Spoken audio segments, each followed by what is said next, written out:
Sir শুনেন,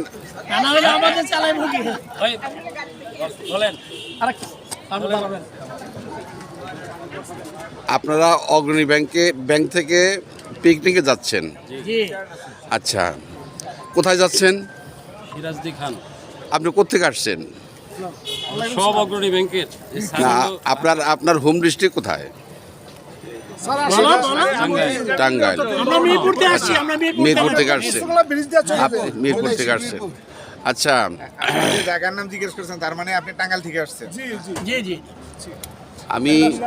আমি আপনাদের উদ্দেশ্যে একটা কথাই বলবো যে আপনাদের আজকের এই যে এই পিকনিকের যে আয়োজন, এই আয়োজনের মুখ্য ভূমিকাটা কে রাখতেছেন?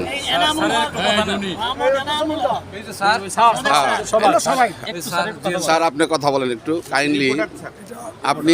আমরা হচ্ছে অগ্রণী ব্যাংক রিটায়ার্ড ব্যাংকার অ্যাসোসিয়েশন, অর্থাৎ অগ্রণী ব্যাংকে আমরা যারা চাকরি করছি। জি স্যার। এবং সেই চাকরিগত কারণে আমরা এটা রিটায়ারমেন্ট একটা রেগুলার মানে ফিচার আর কি। মানে প্রত্যেকটা মানুষ যখন চাকরিতে আসে তাকে একসময় রিটায়ারমেন্টে যেতে হয়। আমরাও চাকরিতে আসছি, রিটায়ারমেন্টে গেছি। রিটায়ারমেন্টে যাওয়ার পরে প্রচুর লোক রিটায়ারমেন্টে গেছে ব্যাংক থেকে, এবং আমাদের যারা পাকিস্তানের জয়েন হচ্ছে তারা তো কেউ নাই ব্যাংকে। আমাদের সময় আমরা যারা জয়েন করছি, আমি 1977 সালে জয়েন করছি, সেই সময় থেকে এ পর্যন্ত এর পরবর্তী পর্যায়েও 80, 86, 90 এই সময় যারা যোগদান করছে সবাই রিটায়ারমেন্টে চলে গেছে। এবং রিটায়ারমেন্টে যাওয়ার পরে মানুষ একাকী হয়ে যায়, হারিয়ে যায়। একাকিত্ব হয়ে যাওয়ার কারণে সে অসুস্থতায় ভোগে, নানাবিধ সমস্যায় পড়ে যায়, পারিবারিক, সামাজিক এবং নিজে কর্মহীন হয়ে যাওয়ার কারণে সে তখন তার মধ্যে আর সচলতা থাকে না। এবং এই যে নিঃসঙ্গতা, সচলতা, অসচলতা, এই জিনিসগুলো মানুষকে একেবারেই হতাশায় নিমজ্জিত করে।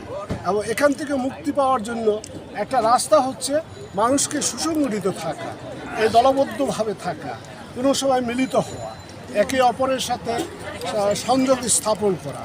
এবং সেই লক্ষ্যকে সামনে রেখে আমরা এই সংগঠনটি 2017 সালে তৈরি করি, এবং আজও পর্যন্ত এটা চলছে। প্রতি বছর আমরা একটি বা দুটি অনুষ্ঠান করি।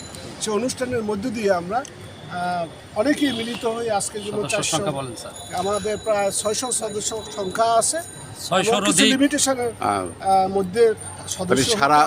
স্যার কাইন্ডলি স্যার একটু বলবেন যে সারা বাংলাদেশ থেকে অগ্রণী ব্যাংক থেকে সারা বাংলাদেশে কতজন রিটায়ারমেন্ট আছেন, এটা কি আপনার ধারণা আছে? অগণিত লোকের হিসাব তো বলা মুশকিল, কারণ আপনাদের অ্যাসোসিয়েশনে কতজন আছে? 600-র অধিক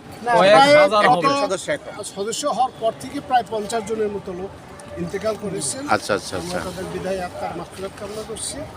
গত করোনার কারণে প্রায় 35-36 জন লোক মারা গেছে। অনেক সিনিয়র ব্যাংকাররা ইন্তেকাল করেছেন।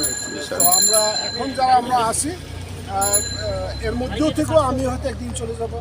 আমার সমসাময়িক যারা আছে এখানে যারা আছে, আমার মনে হয় আমি সবার চেয়ে সিনিয়র এবং সবার চেয়ে ইয়ং।